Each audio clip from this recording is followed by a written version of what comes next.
Pemirsa, pegawai rumah makan di Palembang dikabarkan terberak di Sungai Musi kawasan Tanggo Bontong. Karena terpleset pas lagi mandi di pinggir sungai, tim SAR gabungan melakukan operasi pencarian korban.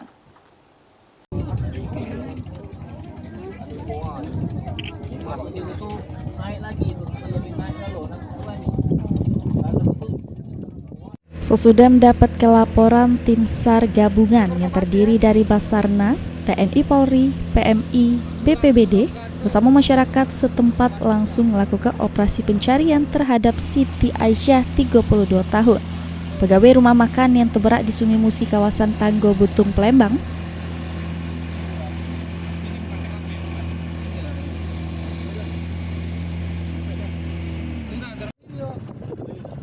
Dari data yang didapat, sebelum terberak, korban lagi mandi di pinggir sungai pada subuh hari sekira jam 5. Diduga terpleset pas lagi mandi, korban langsung tercampak ke sungai sehingga terberak karena korban tidak bisa berenang, ditambah lagi banyu sungai lagi pasang.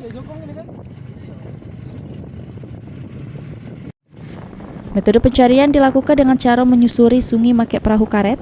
Aman cuaca cerah, tim SAR gabungan bakal melakukan penyelaman ke dasar sungai. Operasi pencarian korban bakal dilakukan sampai 7 hari ke depan. Mulyadi, PAL TV.